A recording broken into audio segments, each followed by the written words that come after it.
Good evening, everyone. Am I audible? Can you hear me? Can you hear me? Screen भी visible है?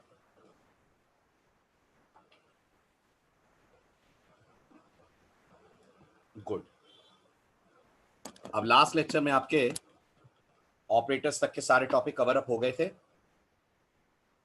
अब जैसा मैंने कहा था, आज का लेक्चर बहुत क्रूशियल है. आज स्टार्ट करेंगे आप अपनी बेसिक सी प्रोग्रामिंग. सो आज का टाइटल डेवलपिंग बेसिक प्रोग्राम्स इन सी. ठीक है, शुरुआत करते हैं आज के पहले क्वेश्चन के साथ. ठीक, जो क्वेश्चन मैं लिखूंगा उस क्वेश्चन की एक एक शब्द, एक एक लाइन को ध्यान से पढ़ना है और जैसा कहा जा रहा है वैसा कोड प्रॉपरली बनाइएगा. कहाँ बनाएंगे कोड? कोड कहाँ बनाएंगे आप? नोटपैड में बनाइएगा और नोटपैड में बनाकर सीधे चैट विंडो में पेस्ट कीजिएगा. चैट विंडो में टाइप करेंगे तो जैसे ही एंटर दबाएंगे आपका आंसर पोस्ट हो जाएगा. तो आधे अधूरे कोड्स आएंगे मेरे पास. तो नोटपैड में पूरा कोड लिखकर उसे चैट विंडो में पेस्ट करना है. दूसरी बात, कुछ भी टेकन फॉर ग्रांटेड नहीं लेना है. हेडर फाइल से लेकर गेट सी एच तक पूरा प्रोग्राम प्रॉपर सीक्वेंस में आपको लिखना है और करना वो है जैसा क्वेश्चन में आपसे करने को कहा जा रहा है. स्टार्ट करें.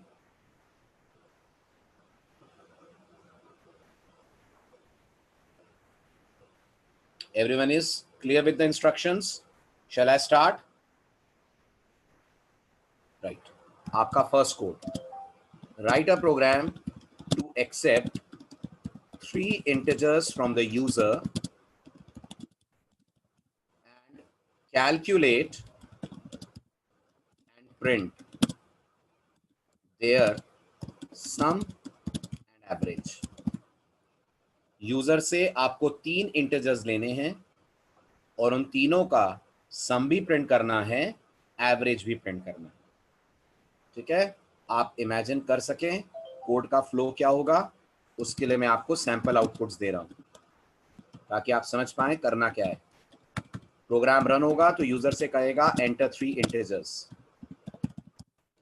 यूजर आपको कोई 3 इंटीजर्स देगा. मान लीजिए उसने दिया 3 4 5. प्रोग्राम बोलेगा सम is 12 and average is 4.000000. Right. एक और सैंपल आउटपुट. प्रोग्राम फिर से रन हुआ. यूजर ने इनपुट दिया 3 4 एंड 6. प्रोग्राम बोले सम इज 13, एवरेज इज 4.333333. क्लियर? बनाइए. 2 सैंपल रन्स आपके सामने. प्रोग्राम बिल्कुल वैसे ही काम करना चाहिए जैसे स्क्रीन पे दिख रहा है.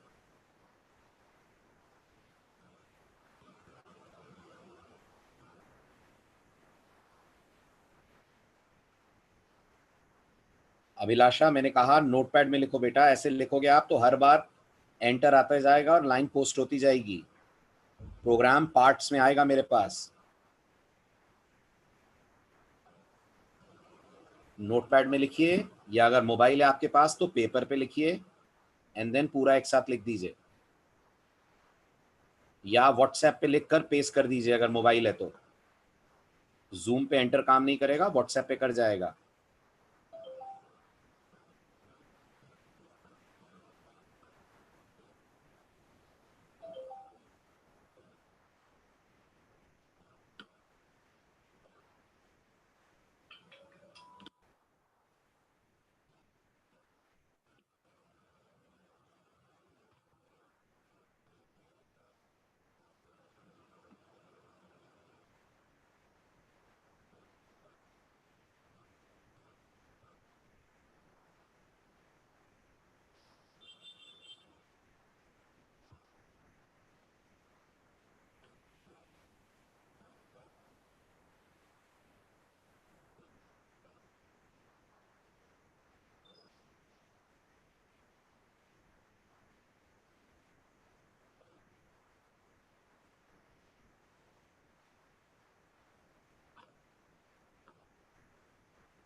फॉर्मेट स्पेसिफायर तो लगाया ही नहीं।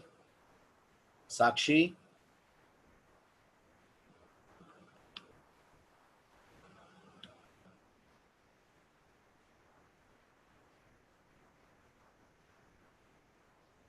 तो फॉर्मेट स्पेसिफायर भी तो चाहिए।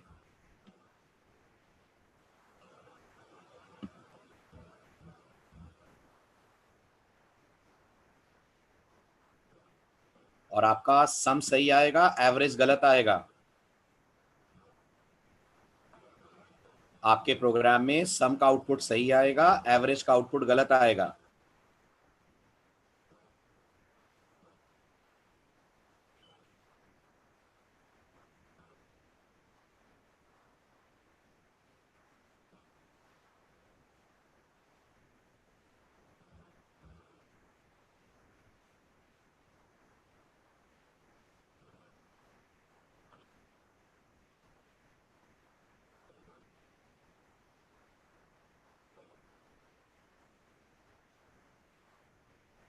एग्जैक्टली सरिता, बिल्कुल सही।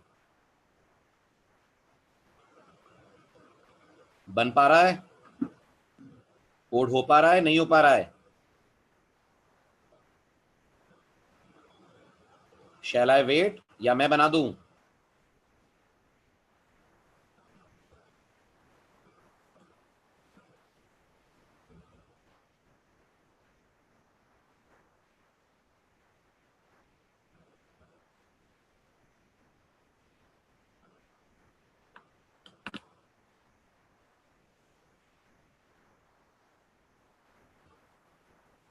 मोनल, सम सही आएगा, एवरेज गलत आएगा।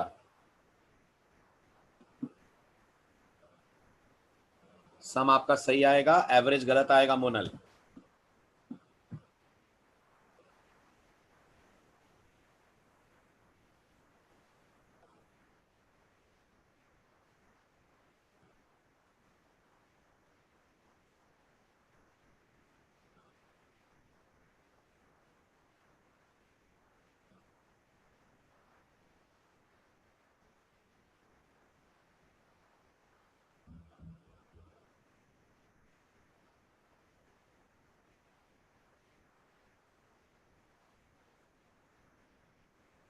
बिल्कुल सही है कैलाश।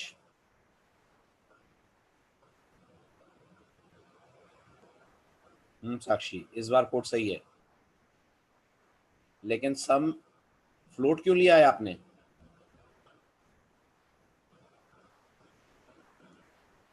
साक्षी, सम को फ्लोट लेने के पीछे कोई खास कारण? Any specific reason?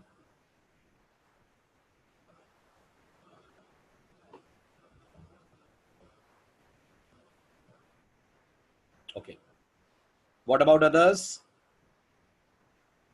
बन रहा है कोड?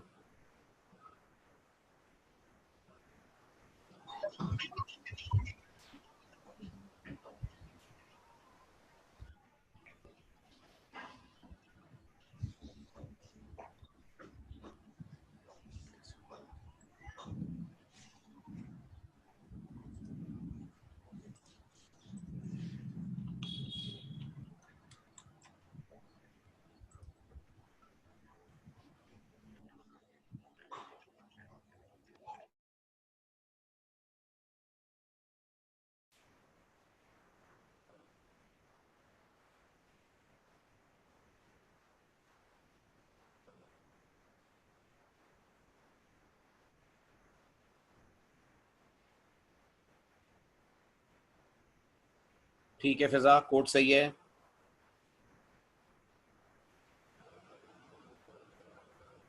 गगन, सम सही आएगा, एवरेज गलत आएगा।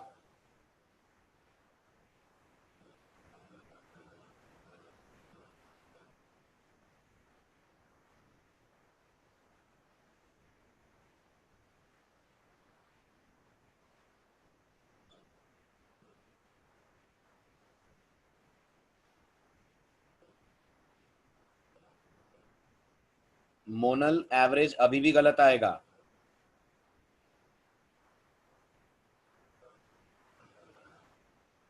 चंद्रकांत, एवरेज गलत आएगा। और वेरिएबल्स मेन के ऊपर क्यों बनाएं? और मेन में इंट मेन क्यों लिख दिया है?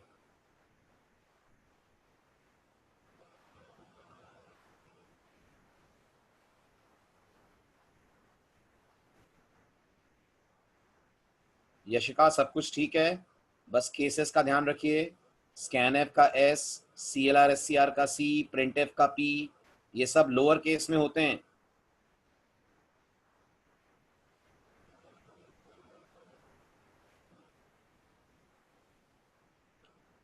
शैला सम सही आएगा। मैंने 3 इंटीजर्स मांगे हैं, तो स्कैन एफ में परसेंटेज एफ क्यों लगेगा शैला?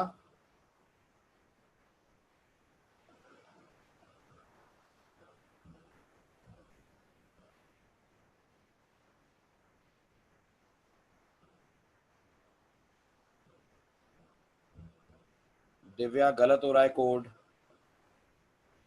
प्रोग्रामिंग मैथमेटिक्स नहीं होती दिव्या।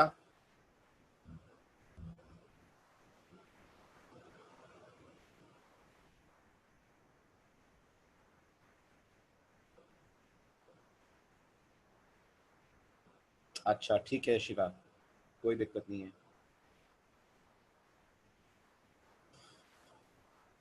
चलिए अब मैं बना दूं। अब आप लोग करिए मैच, है ना। 90% कोड आप सबका सही है, लेकिन कुछ गलतियां हैं जो आप लोगों से हो रही हैं, जो आपको शायद ध्यान नहीं आ रहा है। ठीक है, सबसे पहली बात, ये प्रोग्राम मिनिमम और मैक्सिमम कितने वेरिएबल में बन जाएगा बताइए? मिनिमम कितने लगेंगे, मैक्सिमम कितने लगेंगे? मिनिमम लगेंगे 3, मैक्सिमम लगेंगे 5। तो ये 3 से 5 वेरिएबल्स के अंदर कंप्लीट हो जाएगा। ठीक है, तो अब मैं कोड लिख रहा हूं। जब तक मैं ना कहूं तब तक इसे कंप्लीट या सही मत मानिएगा। पहले मैं इस कोड को वैसे ही लिखूंगा जैसे आप में से बहुतों ने लिखा है, फिर हम इसकी गलती ढूंढेंगे, सुधारेंगे, उसके बाद इसका परफेक्ट वर्जन आपके सामने आएगा, और फिर आपको उस गलती का प्रैक्टिकल दिखाता हूं मैं। ठीक है, चलिए सबसे पहली चीज सी है, तो ऑब्वियस ही बात है शुरुआत हेडर फाइल इंक्लूजन के साथ होगी। तो will start with the inclusion of stdio and conio.h। Then आप आएंगे मेन में आकर आप सबसे पहले वेरिएबल्स करेंगे डिक्लेयर। क्यों सबसे पहले CLRSCR नहीं चलेगा? क्या कहना है आपका? Can't I start with CLRSCR? Why we cannot start with CLRSCR? What is the problem? Because in C programming it is a rule that all variable declarations should be done before calling any function। सी का rule है, कोई भी function call से पहले आप variable सारे declare कर लें। ऑब्वियस सी बात है, हमें मेन के अंदर आकर सारे वेरिएबल डिक्लेयर कर लेने चाहिए। सो 3 वेरिएबल तो होंगे इंटीजर ए बी सी। अगर आप दिमाग लगाएं तो 3 इंटीजर का सम भी इंटीजर ही आएगा। यस शिवम, C++ में कर सकते हैं, 3 इंटीजर का सम इंटीजर ही आएगा, लेकिन इनका एवरेज डेसिमल में आ सकता है। और क्योंकि एवरेज डेसिमल में आ सकता है, तो आपको एवरेज रखने के लिए लेना पड़ेगा फ्लोट। तो पहली गलती जो इस कोड में बिगनर्स से होती है, मुझे लगता है आप में से शायद किसी से नहीं हुई है वो गलती, बट लोग कर बैठते हैं वो गलती कि पांचों वेरिएबल इंटीजर ले लेते हैं। अगर पांचों इंटीजर आपने ले लिए तो याद रखिएगा एवरेज कभी सही नहीं आएगा। राइट, इसके बाद स्क्रीन करेंगे अपन क्लियर। स्क्रीन क्लियर करने के बाद आप यूजर से कहेंगे एंटर 3 इंटीजर्स। जो भी 3 इंटीजर्स यूजर आपको देगा, स्कैनएफ से आप उसे स्कैन करेंगे। स्कैनएफ से स्कैन करने के बाद उसे आप रखेंगे अपने तीनों वेरिएबल्स ए, बी और सी में। ये आपके तीनों इनपुट्स कलेक्ट हो गए। इन इनपुट्स को रखने के बाद आपका नेक्स्ट जॉब होगा कि आप सम कैलकुलेट करें, जो होगा a प्लस बी प्लस सी। ये आपका तीनों इंटीजर्स का सम आ जाएगा, और एवरेज के लिए अपन लिख देते हैं सम डिवाइडेड बाय 3, जैसा आप में से बहुत सारे स्टूडेंट्स ने करा है। उसके बाद हमने कहा प्रिंटएफ में sum is percentage D comma sum, और उसके बाद हमने कहा printf average is percentage f comma ABG followed by get C H. ये मान लीजिए कोड अपन ने डिजाइन करा। ठीक है, अब दिखने में कोड बिल्कुल परफेक्ट लग रहा है, लेकिन देखते हैं ये कोड कौन से केस में कैसा रिस्पॉन्स देगा।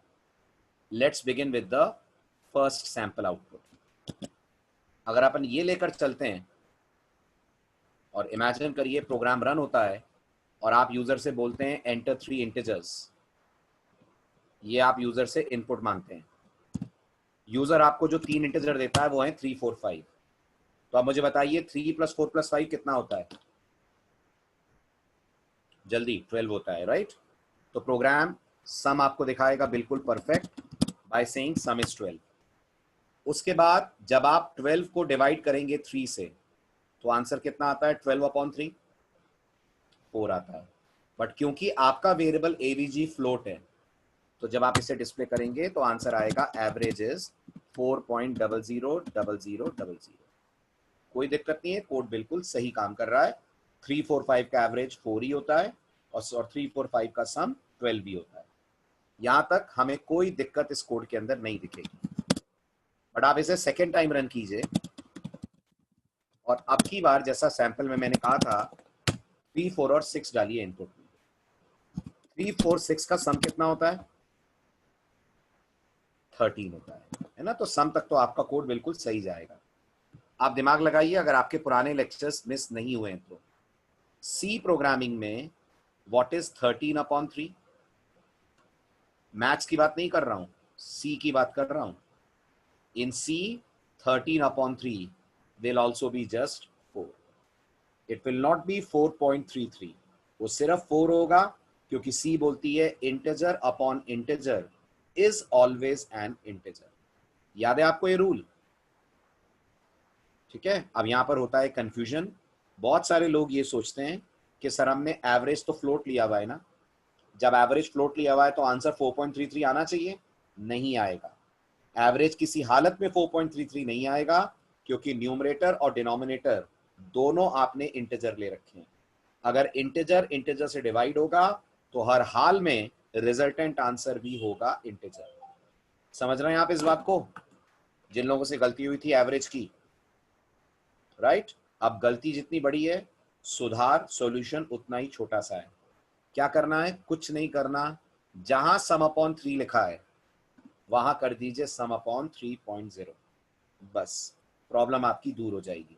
जैसे ही आप इसको करेंगे सम अपॉन 3.0, अब बताइए 13/3.0 बनेगा इंटीजर अपॉन फ्लोट, हाँ के ना?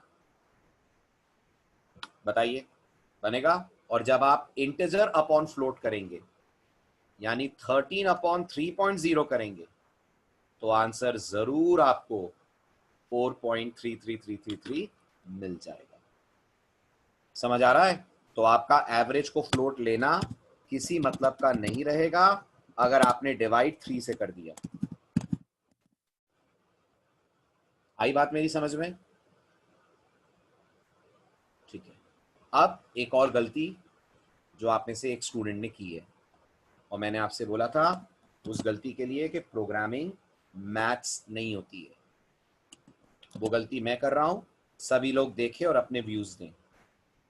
मैंने सम और एवरेज को जहां पर डिक्लेयर करा है वहीं पे इनिशियलाइज करवा दिया ऐसे। Now can anyone tell me ये प्रोग्राम का बिहेवियर क्या होगा? क्या ये प्रोग्राम कंपाइल होगा? 100% होगा। इस प्रोग्राम को कंपाइल होने में कोई प्रॉब्लम नहीं है, बिना किसी दिक्कत के कंपाइल होगा।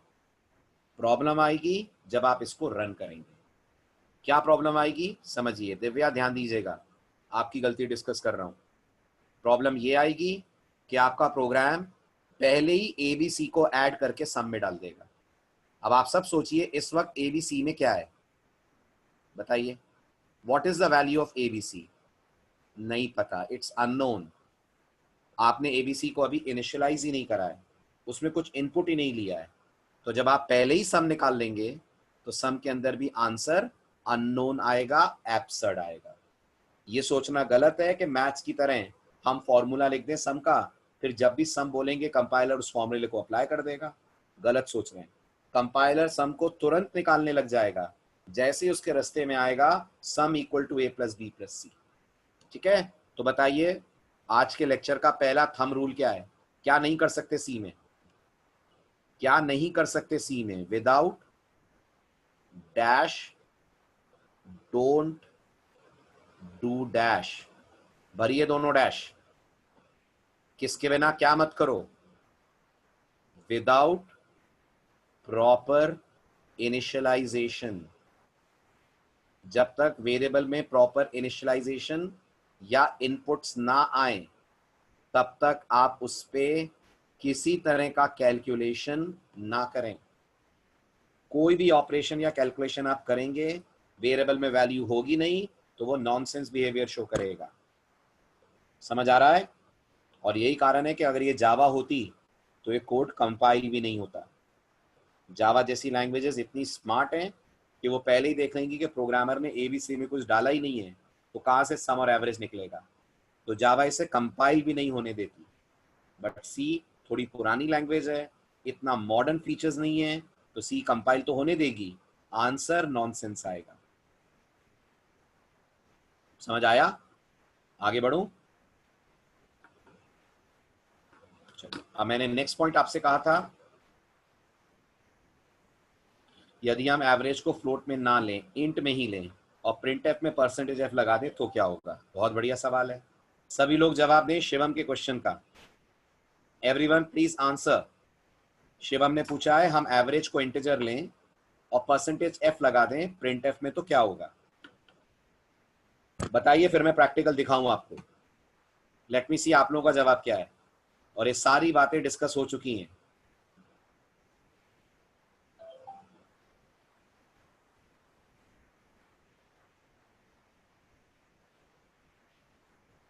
शिवम, अगर फॉर्मेट स्पेसिफायर आप बदलते हैं तो प्रोग्राम का बिहेवियर फ्लोट्स के लिए नॉनसेंस होता है। याद कीजिए, मैंने फ्लोट की एक खासियत बताई थी, ना फ्लोट पे परसेंटेज डी चलेगा, ना इंटीजर कैरेक्टर पे परसेंटेज एफ चलेगा।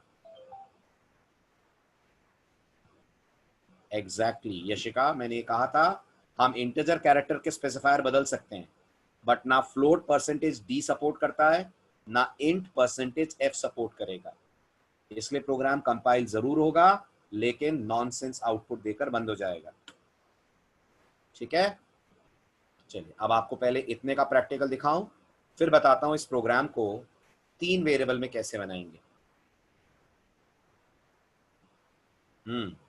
फ्लोट के लिए अलग से एक सॉफ्टवेयर काम करता है, क्या नाम है उसका? कौन हैंडल करता है फ्लोट को सी लैंग्वेज में? Floating point emulator. Float data type is not handled by compiler, it's handled by floating point emulator. अब जितना आपने समझा व्हाइट बोर्ड पे थियोरेटिकली, उसको सिस्टम पे प्रैक्टिकली दिखा रहा हूं। ठीक है? दोनों तीनों गलतियां मैं करूंगा ताकि आप अगली बार ये गलती ना दोहराएं। ए बी सी सम, ये 3 लिए हमने। एक फ्लोट हमने लिया एवरेज, स्क्रीन को क्लियर करा, वाया प्रिंटफ यूजर से 3 इंटीजर्स मांगे, जो 3 इंटीजर यूजर से मिले स्कैनएफ से अपन ने उसको स्कैन कर लिया, percentage d percentage d percentage d के साथ address of A, address of B, address of C. उसके बाद हमने सम के अंदर कहा sum equal to A plus B plus C, average equal to sum upon 3 ही लिखा। लिखना तो था 3.0, लिख दिया सिर्फ 3। प्रिंटफ लिखा, प्रिंटफ में कहा sum is percentage D comma sum, another printf backslash n average is percentage f comma avg। और ये 2 printf की जगह एक printf से हो जाएगा। लास्ट वाले 2 printf की जगह क्या एक printf से काम हो जाएगा? गुड, कोई जरूरत नहीं है कि आप 2 ही printf हमेशा लगाएं। ठीक है? अब मैं कोड को रन करता हूं। एग्जीक्यूट करा मैंने, पहले देते हैं 3 4 5। देखिए आंसर बिल्कुल परफेक्ट आ रहा है, दिख रहा है आपको स्क्रीन? आउटपुट विंडो दिख रही है? सम आ रहा है 12, एवरेज आ रहा है 4.000000। दोबारा रन कीजिए। अब की बार वो मिस्टेक करते हैं, 3 4 और 6 दिया अपन ने। आंसर देखिए, एवरेज अभी भी आ रहा है 4.0। जबकि आना कितना चाहिए? 4.3, राइट। आप छोटा सा करेक्शन करते हैं, इसको कर देते हैं सम अपॉन 3.0, दैट्स इट। रन कीजिए, इनपुट डालिए 346, एवरेज आपको मिलेगा परफेक्ट 4.333333। देन आपने कहा था एवरेज को इंटीजर ले लेते हैं और परसेंटेज एफ से प्रिंट करा देते हैं। ले लिया मैंने एवरेज को इंटीजर और परसेंटेज एफ से प्रिंट करा लिया। देखिए कंपाइल टाइम पे कोई दिक्कत नहीं जाएगी, रन भी होगा कोड, मुझसे इनपुट भी मांगेगा और अब देखिए एवरेज क्या आएगा। है नॉनसेंस? जबकि मैंने परसेंटेज एफ लगा रखा है इंटीजर लेने के बाद भी, बिकॉज इंटीजर है तो वो कब भी सपोर्ट नहीं करेगा परसेंटेज एफ को। बिल्कुल वो कर सकते हैं, आप वो कर सकते हैं। अगर डेसिमल डिजिट्स आपको कम करने हो तो बिल्कुल लगा सकते हैं, परसेंटेज 0.2f 0.3f कर सकते हैं, तो हमें 4.3333 की जगह 4.33 मिल जाएगा। ठीक है। अब एक और गलती मैंने आपसे क्या बताई थी कि प्रोग्रामिंग मैथ्स नहीं होती, वो गलती भी आप देख लें। अपन ने पहले ही CLR SCR के पहले ही लिख दिया sum equal to a plus B plus C, और इसके बाद एवरेज कैलकुलेट करा। ठीक है, कंपाइल होगा ये कि नहीं होगा? बिल्कुल होगा। सी कभी मना नहीं करेगी कि आप गलत कर रहे हैं, ना कोई एरर ना कोई वार्निंग, बिल्कुल सक्सेस। रन करा आपने कोड, इनपुट डाला 345, ये आंसर है। अभी बताइए 8680 किसका सम है? उन अननोन वैल्यूज का जो ABC के अंदर बाय डिफॉल्ट आ गई है। इसलिए मैंने कहा जब तक वेरिएबल्स को प्रॉपरली इनिशियलाइज ना करें उस पर कोई कैलकुलेशन नहीं करते हैं।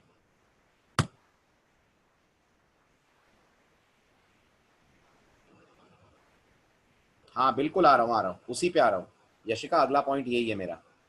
अब मैंने आपसे कहा था ये प्रोग्राम आराम से 3 वेरिएबल में हो जाएगा, है ना। प्रोग्राम को पहले जैसा कर देते हैं। आई सेड इस वक्त इस प्रोग्राम में कितने वेरिएबल लगे हैं? Everyone please tell me. इस वक्त इस प्रोग्राम में लगे हैं 5। मैंने कहा ये 3 में हो जाएगा, आपको 5 की जरूरत नहीं है। तो एक वेरिएबल मैं कम करता हूं, अगर समझ में आए तो एक वेरिएबल आप कम कीजिएगा। जैसे हमें सम की कोई जरूरत नहीं है, बिना सम वेरिएबल लिए हुए हम सम कैलकुलेट कर सकते हैं। बगैर सम नाम का वेरिएबल लिए हुए हम सम कैलकुलेट कर सकते हैं। कैसे? सम को कर दीजिए ड्रॉप, और जहां जहां आपने सम बोला हुआ है वहां वहां डायरेक्ट बोल दीजिए a प्लस बी प्लस सी। बस याद रखिए जब एवरेज निकालेंगे तो a प्लस बी प्लस सी पे पैरेंथेसिस लगाना ना भूलें। जब एवरेज निकालेंगे तो a प्लस बी प्लस सी पे पैरेंथेसिस लगाना ना भूलें। तो अपन ने इन पे पैरेंथेसिस लगा दिया, यहां जहां सम बोला हुआ है वहां बोलेंगे आप a प्लस बी प्लस सी। अब बताइए कितने वेरिएबल दिख रहे हैं प्रोग्राम में? 4 दिख रहे हैं, एक कम हो गया, करिए कंपाइल आप इसे। ये प्लस सी होगा, राइट, 0 एरर्स। करिए रन, इनपुट दिया 345, ये आ गया एवरेज। ठीक है। अब सबसे जरूरी बात ध्यान से सुनिएगा मेरी, सभी लोग स्क्रीन की तरफ ध्यान दें। ये बताइए ये एवीजी कौन है? Who is this AVG? बोलिए मेरे प्रोग्राम में एवीजी कौन है? अरे फुल फॉर्म नहीं पूछ रहा हूं, कौन है? तो आप बोलेंगे सर वेरिएबल है। यही बोलेंगे ना, एवीजी वेरिएबल है ना, राइट। और अगर मैं आप लोगों से पूछता हूं ये कौन है a प्लस बी प्लस सी, जैसे एवीजी वेरिएबल था ऐसे a प्लस बी प्लस सी क्या है? तो आप इसे वेरिएबल नहीं बोलेंगे, आप बोलेंगे सर ये a प्लस बी प्लस सी जो अपन ने लिखा है ये प्रोग्रामिंग में कहलाती है एक्सप्रेशन। याद रखें, मैथ्स में आप इक्वेशन बोलते हो ना, मैथमेटिक्स में भी use the word equation, in programming we use the word expression.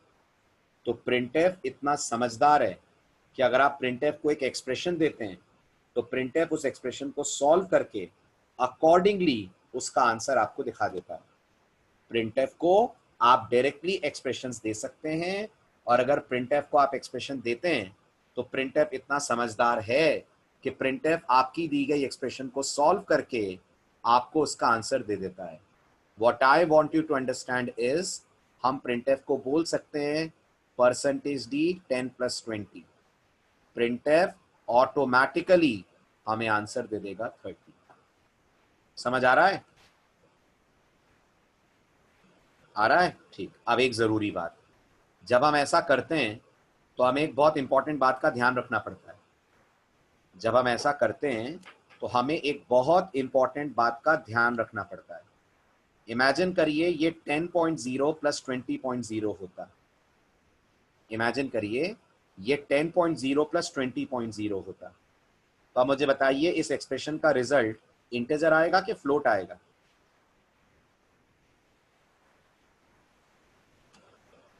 Float आएगा, राइट?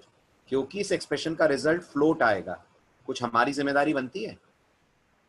कुछ हमारी जिम्मेदारी बनती है? हाँ बनती है। हमें प्रिंटफ में लगाना चाहिए परसेंटेज, राइट? ये हमें सोचना पड़ेगा कि अगर हम एक्सप्रेशन ऐसी लिख रहे हैं जिसका आंसर फ्लोट है तो यहाँ फॉर्मेट स्पेसिफायर %f हो। ऐसी एक्सप्रेशन लिख रहे हैं जिसका आंसर इंटीजर है तो यहाँ फॉर्मेट स्पेसिफायर %d हो। समझ रहे हैं आप लोग मेरी बात? ये बात सब लोग समझ पा रहे हैं? Is this point clear to all?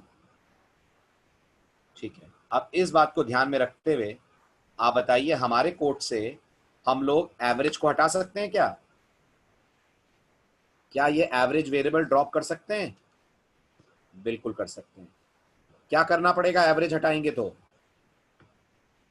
Average हटाएंगे तो क्या करना पड़ेगा प्रिंटफ में? अभी क्या पढ़ा? अभी क्या पढ़ा वर्ड आपने? प्रिंटफ में क्या करना पड़ेगा? एवरेज की एक्सप्रेशन लिखनी पड़ेगी। आपका जवाब होना चाहिए प्रिंटफ में एवरेज की एक्सप्रेशन लिखेंगे। ठीक। अब एक जरूरी बात, जब प्रिंटफ में आप ये एक्सप्रेशन लिखेंगे तो आंसर डेसिमल में आएगा कि नहीं?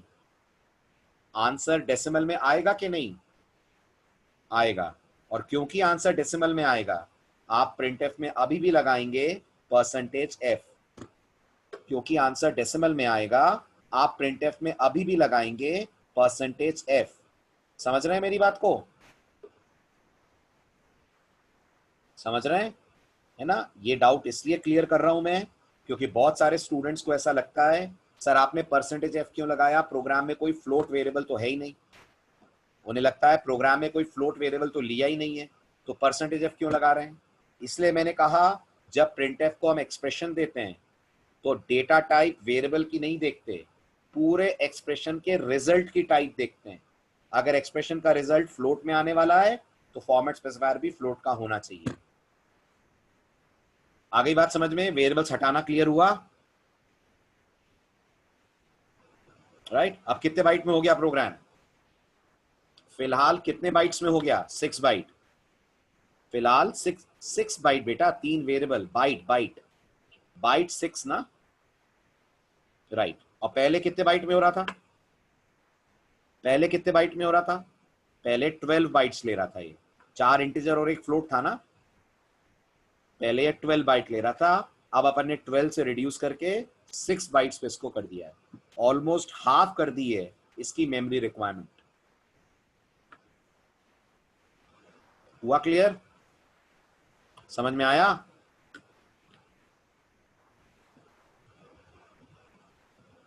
बढ़े आगे? कोई डाउट, कोई क्वेरी, कोई क्वेश्चन जो दिमाग में आ रहा हो, जो क्लियर नहीं हुआ हो? एक एक लाइन क्लियर है सर से लेकर पांव तक इस पूरे प्रोग्राम की? एक एक लाइन।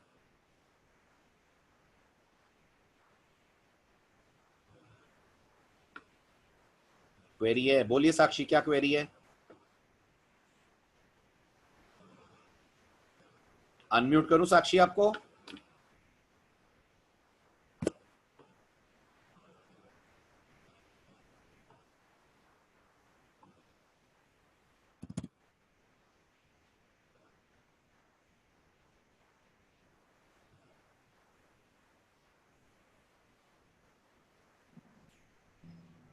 जी साक्षी बोलिए। सर जब हमने फ्लोट को मॉडलो एफ में लिया था, मतलब सॉरी एवरेज को इंट में लिया था, और उसको प्रिंट हम जब मॉडलो एफ से करा रहे थे तो हमारे पास कुछ गार्बेज वैल्यूज आ रही थी। तो जब मतलब वो वैल्यूज कहाँ से आ रही थी, वो कैसे आ रही थी उतनी values?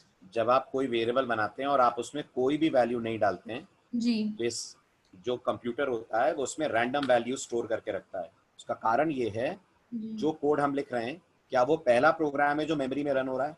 No sir. No sir, इससे पहले और भी प्रोग्राम रन होकर गए होंगे।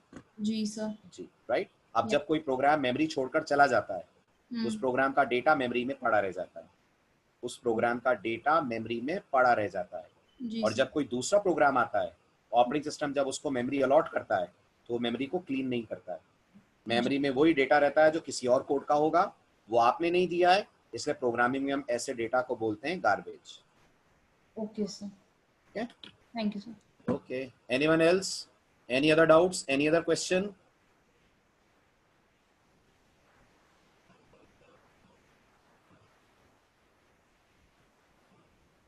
हाँ बिल्कुल सही है शैला, कोई दिक्कत नहीं है। बस कॉमा आएगा a प्लस बी प्लस सी के बाद। बिल्कुल सही है।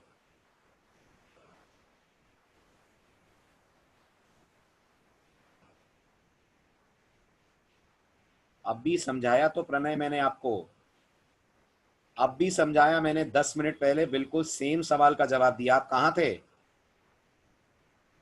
आप यहीं थे प्रणय, लेक्चर अटेंड कर रहे हो आप? तो मैंने अभी 10 मिनट पहले क्या समझाया था? मैंने यही कहा था स्टूडेंट्स का यही डाउट होता है कि प्रोग्राम में कोई फ्लोट तो है नहीं, फिर परसेंटेज एफ क्यों लगा रहे हैं। सुना था आपने?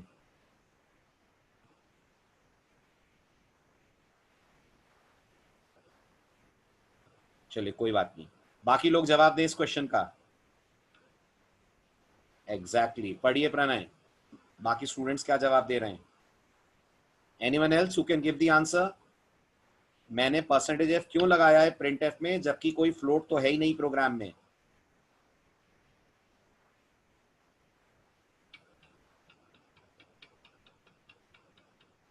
यस, क्योंकि जो हमने एक्सप्रेशन लिखी है a plus B plus C upon 3.0, उसका रिजल्ट फ्लोट डेटा टाइप का आएगा।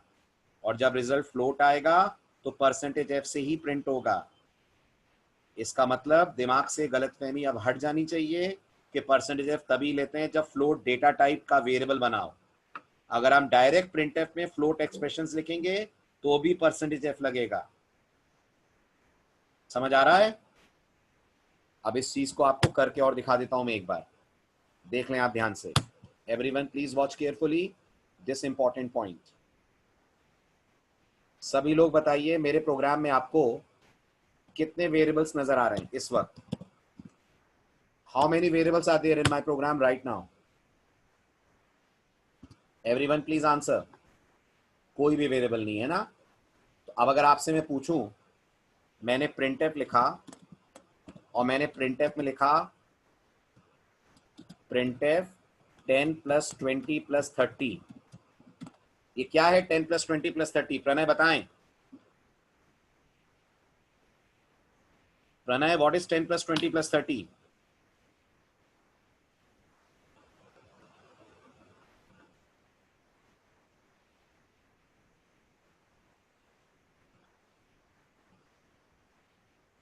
क्यों चंद्रकांत, 10 20 30 सी के लिए कुछ नहीं है?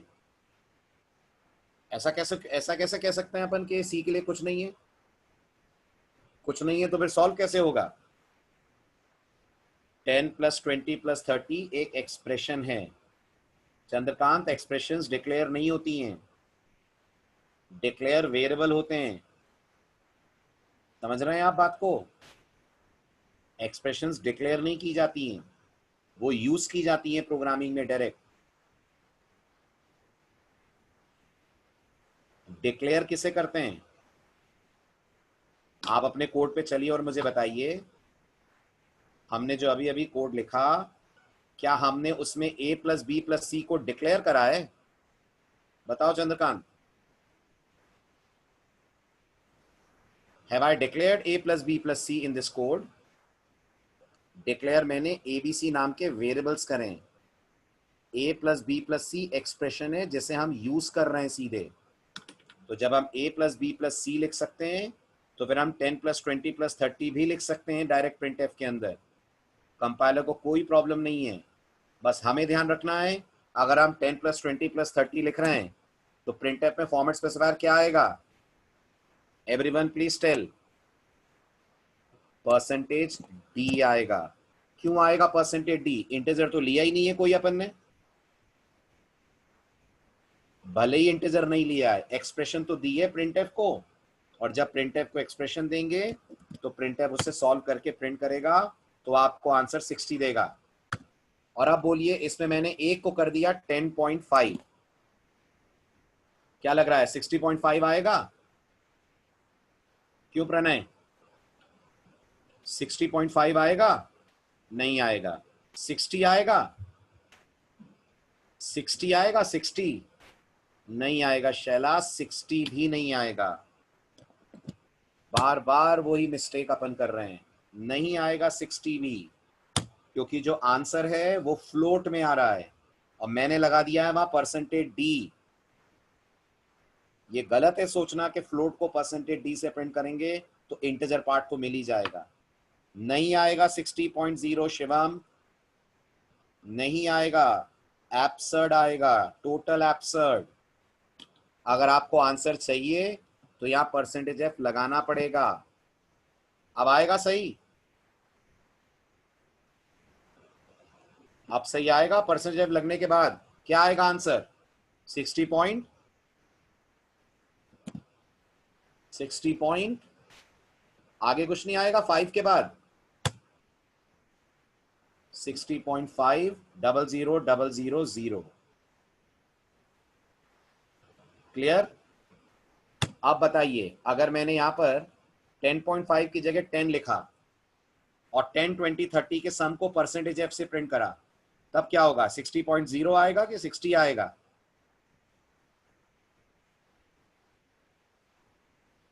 क्या कहते हैं आप?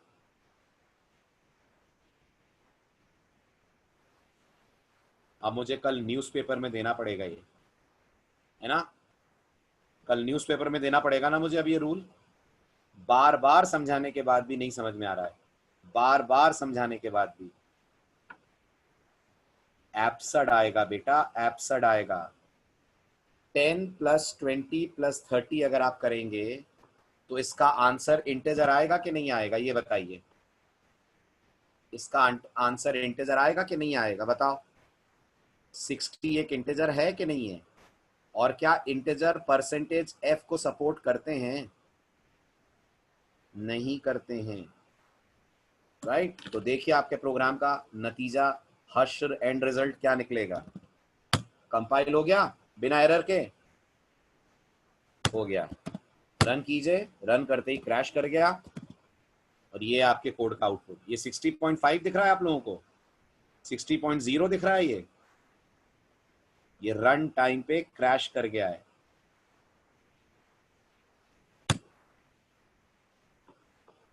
समझ आया? अब मत करना ये गलती। लिखवाए भी हैं मैंने नोट्स, ये पढ़ते हैं नोट्स आप लोग? जो स्क्रीनशॉट शेयर होते हैं वो पढ़ते हैं कि वो जूनियर को डिस्ट्रीब्यूट करने आगे चलकर? फिर उसमें सब लिखा हुआ है। आपकी के लिए नोट्स लिखता हूं मैं, अपने लिए थोड़ी लिखता हूं नोट्स। पढ़ा करें उसे। जिन बातों को मैं बोलता हूं बहुत ज़रूरी हैं, वो बहुत ज़रूरी हैं, उन्हें हल्के में नहीं ले सकते अपन अगर आप पहली बार प्रोग्रामिंग कर रहे हैं। चलिए, अभी भी कोई डाउट है तो पूछिए। अभी भी आप बिल्कुल बिगनिंग स्टेज पे हैं, गलतियां यहीं पे सुधरेंगी। सब क्लियर हो गया? कोई तो डाउट नहीं है दिमाग में? एक एक लाइन क्लियर है प्रोग्राम की? चलिए, अब आपको दे रहा हूं कुछ असाइनमेंट्स जो आपको अटेम्प्ट करने हैं। खूब सारे दे दूं? खूब सारे दे दूं? नहीं बनेंगे तो अपन क्लास में डिस्कस कर लेंगे, राइट? चलिए, आपका पहला होमवर्क, और सब पढ़ के समझ के जाइएगा यहां से। ये नहीं कि आप नेक्स्ट डे आए बोले क्वेश्चन ही समझ नहीं आया, है ना? क्वेश्चन क्लियर होना चाहिए। एक डाउट है, हाँ बोलिए। बोलिए प्रेमचंद, क्या डाउट है? अनम्यूट करूं आपको प्रेमचंद? ऐसे टाइप करने में तो टाइम लग जाएगा।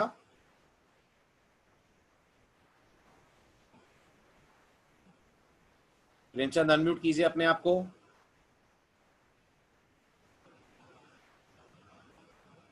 अनम्यूट करिए।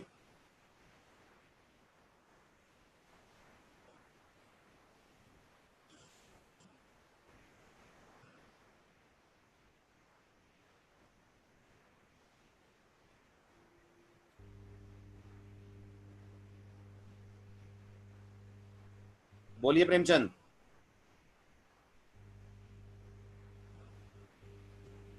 बोलिए बोलिए, अनम्यूटेड है आप, बोलिए।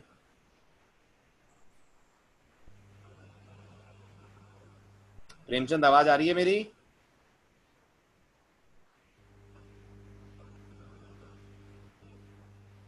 ज्वाइन विद ऑडियो पे क्लिक कीजिए बेटा। आपके स्क्रीन पे नीचे ज्वाइन विद ऑडियो का ऑप्शन होगा, उस पर क्लिक कीजिए। आपका ऑडियो ऑन नहीं है।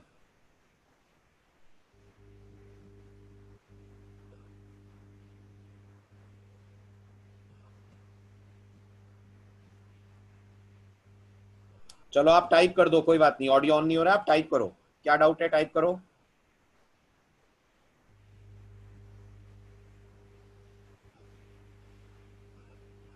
आपने लिखा है स्कैनएफ में एड्रेस ऑफ पुट ए करते हैं। ए करते हैं कि क्यों करते हैं? क्यों करते हैं, राइट। वो रीजन मैं आपको बाद में बताऊंगा। मैंने कहा था वो रीजन पॉइंटर में समझ में आएगा। अभी बस इसको सिंटेक्स मान लीजिए। अगर नहीं करेंगे तो प्रोग्राम प्रॉपर तरीके से इनपुट स्कैन नहीं कर पाएगा। लेक्चर मिस है क्या आपका? ये स्कैनर वाला लेक्चर मिस हो गया है क्या? तो फिर मैंने उस दिन बोला था कि ये एड्रेस ऑफ ऑपरेटर है इसका नाम, और हम इसका यूटिलाइजेशन पॉइंटर चैप्टर में पढ़ेंगे।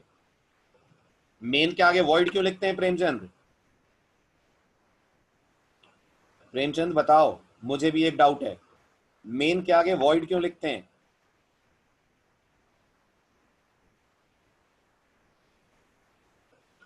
बताओ प्रेमचंद, इसके बारे में क्लास में क्या बात हुई है?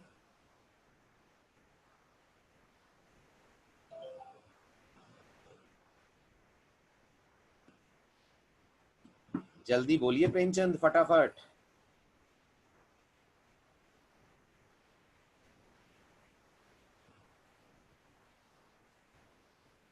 क्यों, क्लास नहीं करी है क्या आपने? ये वो सारी बातें जो मैंने समझाई नहीं है अभी तक, ये तो पता होना ही चाहिए। मैंने कहा था ये क्लियर होगा फंक्शन चैप्टर में। अभी समझ नहीं आएगा कि हम लोग वॉइड क्यों लिखते हैं। आप लोग मेरे सामने नहीं है, मैं पर्सनली मॉनिटर नहीं कर सकता हूं, बट मैं उम्मीद करता हूं कि आप पूरी कंसंट्रेशन अटेंशन के साथ लाइव क्लास अटेंड कर रहे हैं। जो मैं बताता हूं अगर आपको नहीं याद रहता है, नहीं ध्यान रहता है, तो प्लीज नोट्स रिवाइज करा करें। आप सबसे मेरी रिक्वेस्ट है, वरना कोई मतलब नहीं रह जाएगा लाइव क्लास का। It's just like video lectures फिर। इसलिए प्लीज आपसे रिक्वेस्ट है, आप लोग क्लास ध्यान से 1 घंटा पढ़ा करें और जी भर के डाउट्स पूछा करें। कुछ दिमाग में नहीं रहना चाहिए क्वेरी वाला पार्ट, ठीक है? तो ध्यान से प्लीज मेरी बात सुने। मैं देख नहीं सकता हूँ, ये नहीं कि इधर चाय भी चल रही है, उधर पकौड़े भी चल रहे हैं, उधर दोस्त से बात भी चल रही है, व्हाट्सएप भी चल रहा है, गर्लफ्रेंड से भी बात हो रही है, और एक आध बात सर की भी सुन ली अपन ने। सब नहीं चलना चाहिए। या तो गर्लफ्रेंड को ही टाइम दे दो अच्छे से, और या सी को टाइम दे दो, दोनों नहीं चलेंगी एक साथ। इसलिए अब अगली बार प्लीज ध्यान रखिएगा, है ना? क्योंकि ये जो क्वेश्चन है ये नेग्लिजिबल क्वेश्चन हैं। ये तभी आते हैं जब आप ध्यान नहीं दे रहे हैं क्लास में। तो सॉफ्टवेयर इंजीनियर की गर्लफ्रेंड नहीं होती क्या कैलाश? क्यों, सॉफ्टवेयर इंजीनियर की गर्लफ्रेंड नहीं होगी? चलिए आगे बढ़ते हैं। लिख, अब क्वेश्चंस दे रहा हूं, उन्हें अच्छे से पढ़िएगा, समझिएगा, डाउट सॉल्व करके जाना है, ठीक है? पहला question, write a program accept radius circle from the user and calculate its area circumference. Assume radius to be an integer.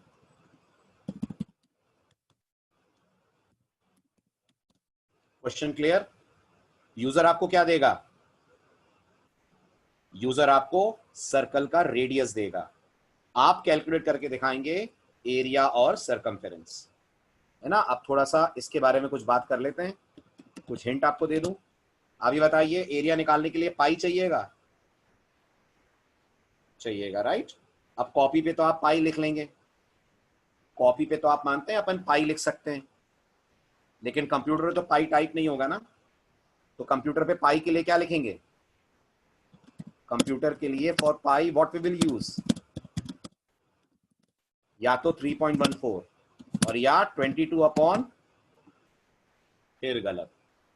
इतना समझाने के बाद भी, अरे 7.0 बच्चे, 22 अपॉन 7 सी में सिर्फ 3 होता है, नहीं? बताओ, है ना। 22 अपॉन 7 सी में सिर्फ 3 होगा, 3.14 नहीं होगा, राइट। तो या तो आप 3.14 लिखें, या 22 अपॉन 7.0 लिखें, या 22.0 अपॉन 7 लिखें, या 22.0 अपॉन 7.0 लिखें। समझ रहे हैं? ठीक है। और रेडियस को इंटीजर मानना है, क्वेश्चन में गिवन है, ध्यान दीजिएगा। रेडियस को इंटीजर मानना है, क्वेश्चन में गिवन है। यूट्यूब पे डाल दूं लेक्चर? क्यों कैलाश, क्या फायदा होगा उससे? आप लोग तो क्लास अटेंड कर ही रहे हो ना।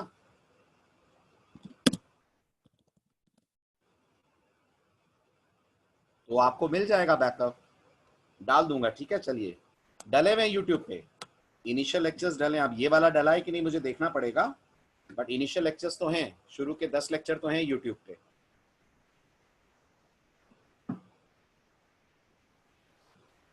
चलिए, अब सेकेंड क्वेश्चन, ठीक है, लिखे, ध्यान दीजिएगा। Write a program to accept marks in 3 subjects from the user and calculate total marks and percentage. Assume marks are integer values and every subject is of 100 marks. बताइए, सेकंड क्वेश्चन क्लियर? ठीक है, ये दोनों simple questions हैं, है ना। Third और fourth थोड़े से इंपॉर्टेंट हैं, टिपिकल हैं, तो उन्हें अटेम्प्ट भी पहले दोनों के बाद करना। थर्ड क्वेश्चन, सेकंड क्वेश्चन तक क्लियर है बिल्कुल, no doubts? Everyone please respond, clear है? Third question, write a program to accept 2 integers from the user and swap them. Swap समझते हैं? बताइए, स्वैप समझते हैं? स्वैप माने इंटरचेंज करना, एक्सचेंज करना, बिल्कुल। तो अगर आपने 2 वेरिएबल ली है x और y, तो x की वैल्यू y में चली जाए, y की वैल्यू x में आ जाए, दैट इज कॉल्ड स्वैपिंग। और ये प्रोग्राम 2 तरह से बनाना है, ये प्रोग्राम 2 तरह से बनाना है, using 3 variables, right, and using only 2 variables, using only 2 variables. ठीक है, last question. A bank cashier has currency notes of rupees 2000, 1000, 500, 200, 100, 50, 20, 10 and ₹5। ठीक है, आगे का क्वेश्चन, राइट अ प्रोग्राम, इस क्वेश्चन के बाद की कहानी है।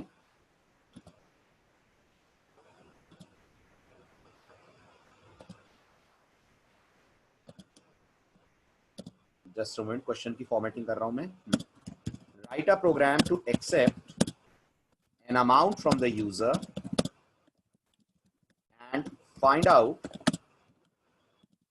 how many notes of each denomination will be needed from higher note to lower note to complete the given amount. To complete the given amount. अभी जो लास्ट वाला question है ये ऑलमोस्ट वैसा है जैसा आपका ध्यान अगर कभी गया हो तो एटीएम में जब पैसे आते हैं एटीएम से बाहर तो कुछ कॉम्बिनेशन आता है नोटों का। Have you ever observed this? अगर आप 2000 बोलते हैं तो जरूरी नहीं हमेशा 2000 का ही नोट निकले, कई बार 500 के नोट भी निकलते हैं, करेक्ट? तो हमें एग्जैक्ट एटीएम वाला नहीं लेना है लॉजिक, हमें लॉजिक ये लेना है कि यूजर हमें एक अमाउंट देगा और हमें बताना है इस अमाउंट को पूरा करने के लिए 2000 रुपए से लेकर 5 रुपए तक कितने रुपए के कितने नोट लगेंगे। 2000 रुपए से लेकर 5 रुपए तक कितने रुपए के कितने नोट लगेंगे। मैं आपको इस पर्टिकुलर कोड का सैंपल आउटपुट दे रहा हूं और शर्त यह है पहले बड़े वाले नोट को लेना है उसके बाद छोटे वाले नोट पे आना है। तो प्रोग्राम यूजर से बोलेगा एंटर अमाउंट, ठीक है? यूजर मान लीजिए बोलता है 2780 रुपए चाहिए उसे, 2780 का अमाउंट उसने दिया। आपके प्रोग्राम का जवाब आना चाहिए ₹2000 1 नोट, ठीक, ₹1000 0 नोट, ठीक, ₹500 1 नोट, ठीक है, ₹200 1 नोट, ₹100 0 नोट। समझ आ रहा है क्वेश्चन आप लोगों को? ठीक है, आगे ₹50 1 नोट, ₹20 1 नोट, ₹10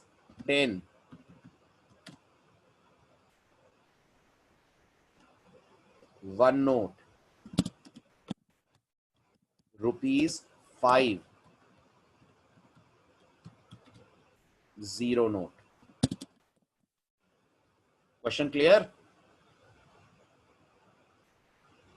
ठीक है, और अगर ये 2780 की जगह 2500 होते तो, अगर ये अमाउंट 2500 होता तो 2000 का 1 नोट, 500 का 1 नोट, बाकी सबके 0 नोट। ठीक है ना, समझ आया? ये करिएगा अटेम्प्ट, डेफिनेटली कुछ में प्रॉब्लम आएगी, कुछ बन जाएंगे, जो नहीं बनेंगे वो फिर अपन करते हैं डिस्कस। ठीक, स्क्रीनशॉट्स ले लीजिए आप, स्क्रीनशॉट्स ले लीजिए आज के।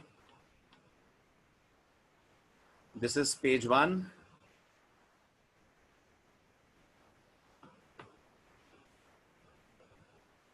Page 2,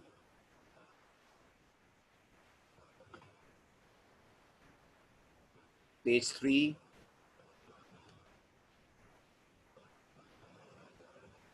page 4 and this one is page 5।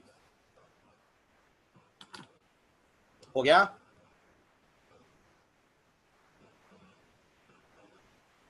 Okay, आइए नेक्स्ट लेक्चर सैटरडे लेते हैं, इससे आगे। थर्ड दिखाऊं? Okay, this is third, this is fourth. Answer क्या आएगा इसका? आंसर तो लिखा ही नहीं अपन ने। प्रिंट क्या करेगा ये? जल्दी बोलिए, जाते जाते करेक्ट आंसर दीजिए। 30.0000000। ओके, चलिए आइए सैटरडे लेते हैं इससे आगे। Bye bye, take care.